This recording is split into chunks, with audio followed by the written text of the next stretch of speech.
All right, we got the top off. Now we're gonna start working on the bottom. We got a lot of work to do on that. Kind of give you an idea of what we got going on. Look down here. That V kind of right up in this area is 22.5 degree dead rise right here in this V. The main running surface back here, we got a 10 degree V bottom. Obviously with a pad. So that pad is 9 inches wide. So we got a couple lifting strakes here to the side, and we got a spray strake, the spray rail that runs tire rim of the boat, kind of help keep a drier ride. You see we got the top off now. You can kind of see a little bit better. Obviously this is just the plug to make a mold, so there's a lot of stuff in here that won't necessarily be there later. This lip right here, this is where we were talking about before, getting the shoebox fit. So with that lip, like I said, 1/4 inch thick, that allows for your fiberglass thickness to meet where the boat's actually gonna be here on the inside. Kind of same thing you can see. So this right here is where that lip right here will actually overhang on this part right here, and that's where you put your screws and everything, and then your rubber obviously hides your seam going across there. So kind of bring it around to the back. Here on the back, got an offset transom. We got 3.5 inches from here to the back edge of this offset, and then the actual top of the transom is 6.5 inches from the back of the running surface. This is a 13-degree angle for a transom. I'll take it around, like I said, you can kind of see. Like a 9-inch pad. Railroad's going across.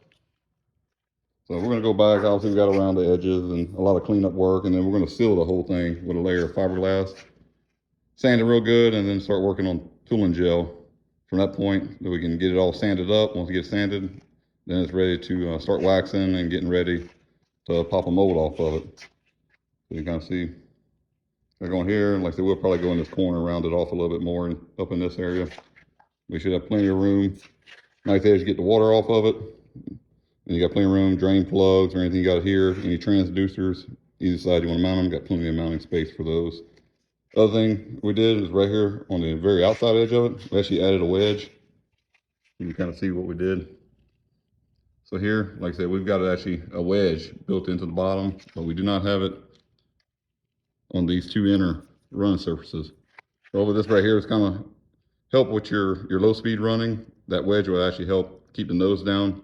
Trying to minimize the porpoise at low speeds that you get a lot of times with your trim angle. So that way you don't have to trim it all the way down, all the way back out.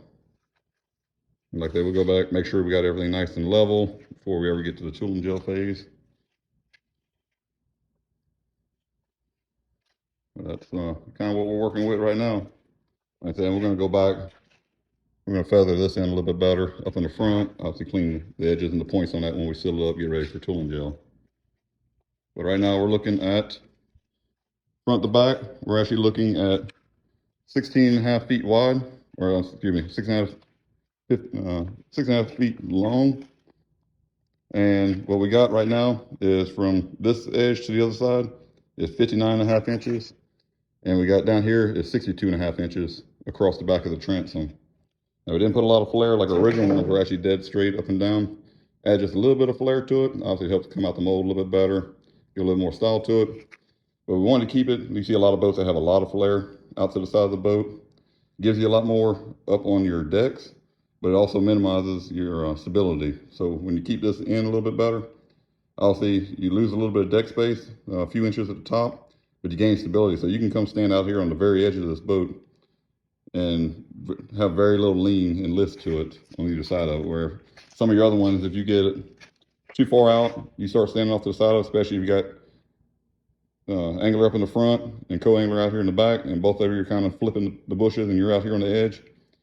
So with a wider flared boat, you get a lot of tip to the side of it, a lot of lift. So it kind of minimize that as well. So keep it a lot more stable, because I mean it is a 16.5 foot long boat, roughly 62 inches wide. So make sure we keep it nice and stable for you.